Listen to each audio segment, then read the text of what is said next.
2028ஆம் ஆண்டில் இலங்கை மீண்டும் பங்குரோத்து நிலைக்கு செல்லும் என்ற முன்னாள் ஜனாதிபதி ரணில் விக்ரமசிங்கவின் எச்சரிக்கையை நிதி மற்றும் திட்டமிடல் பிரதியமைச்சர் அனில் ஜேந்த பெர்னாண்டோ நிராகரித்துள்ளார். இந்த செய்தியும் நேற்று கவனத்தை பெற்றிருந்தது. தற்போதைய வெளிநாட்டு கையிருப்பு, மறுசீரமைக்கப்பட்ட கடன் தவணைகள் மற்றும் எதிர்பார்க்கப்படும் டாலர் வரவுகள் ஆகியவற்றின் அடிப்படையில் மீண்டும் கடன் தவறும் அபாயம் இல்லை என்பது அரசாங்கத்தின் நிலைப்பாடாகும். 2026 ஜூன் இறுதியில் இலங்கையில் மொத்த உத்தியோகபூர்வ வெளிநாட்டு கையிருப்பு 6.5 பில்லியன் டாலராக இருந்ததை மத்திய வங்கி உறுதிப்படுத்துகின்றது. இது சுமார் 3 மாத இறக்குமதிகளுக்கு போதுமானது. இந்த தொகையில் சீன மக்கள் வங்கியின் நாணய பரிமாற்ற வசதியும் உள்ளடங்கியுள்ளது. மேலும் கணிசமான வெளிநாட்டு கடன் கொடுப்பனவுகளுக்கு பின்னரும் இந்த கையிருப்பு நிலை பேணப்பட்டுள்ளதாக மத்திய வங்கி குறிப்பிடுகின்றது. சர்வதேச நாணய நிதியத்தின் மே 2026 மதிப்பீட்டில் இலங்கையின் பொருளாதாரம் 2026இல் 3%, 2027 மற்றும் 2028 முறையே 3.2 மற்றும் 3.1% வளரும் என எதிர்பார்க்கப்படுகின்றது.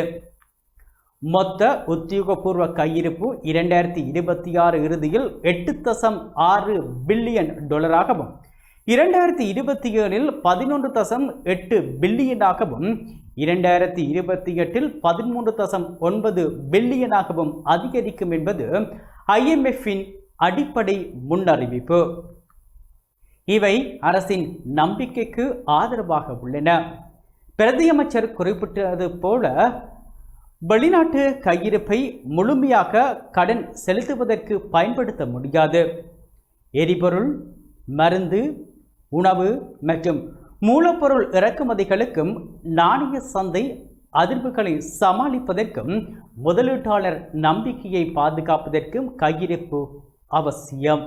எனவே கையிருப்பு 6.5 பில்லியன் டாலர் வேடாந்த கடன் தவணை 3.8 பில்லியன் டாலர்.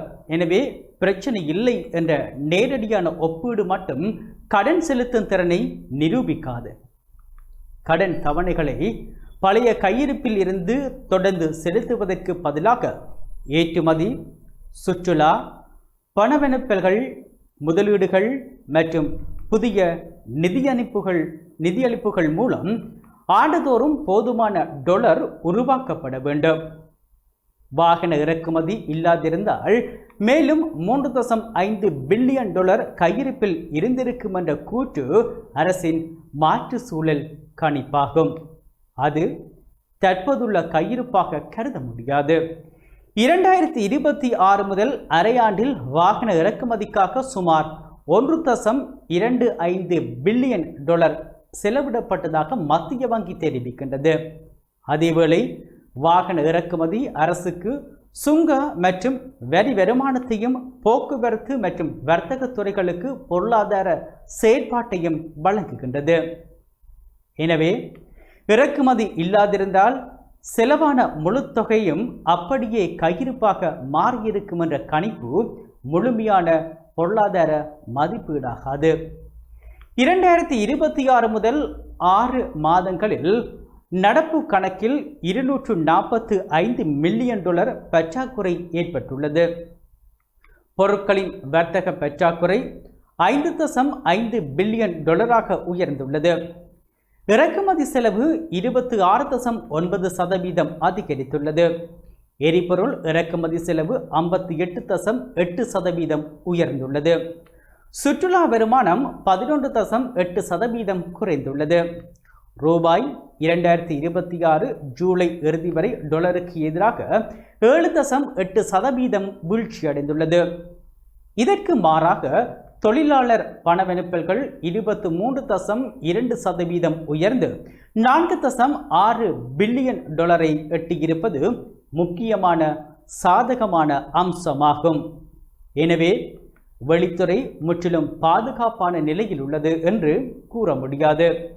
உடனடியாக 2022 போன்ற நெருக்கடி உருவாகிறது என்றும் முடிவு செய்ய முடியாது. அரசு எதிர்பார்க்கும் IMF மற்றும் பன்னாட்டு வளர்ச்சி நிறுவனங்களின் நிதிகள், திட்ட நிபந்தனைகள் மற்றும் மீளாய்வுகள் நிறைவேற்றப்படும் போதே கிடைக்கும். அதேபோல் முதலீட்டு சபை மற்றும் துறைமுக நகர் திட்டங்களூடான $1 பில்லியன் வெளிநாட்டு முதலீட்டு என்பது எதிர்பார்ப்பு மட்டுமே. திட்ட அறிவிப்பு, ஒப்பந்தம் மற்றும் நாட்டுக்குள் உண்மையில் வந்த முதலீட்டு தொகை ஆகியவை ஒன்றல்ல. எனவே $8 பில்லியன் இலக்கு அடையப்பட்டதா என்பதை எதிர்கால மத்திய வங்கி தரவுகளை கொண்டே மதிப்பிட வேண்டும். கடன் மறுசீரமைப்பின் பின்னர் ஒத்திவைக்கப்பட்ட சில கடன் தவணைகள் மீண்டும் அதிகரிக்கும் காலமாக 2027-2028 பார்க்கப்படுகின்றது. ஆனால் தவணைகள் மீண்டும் தொடங்குவது மட்டும் வங்குரோத்தை ஏற்படுத்தாது.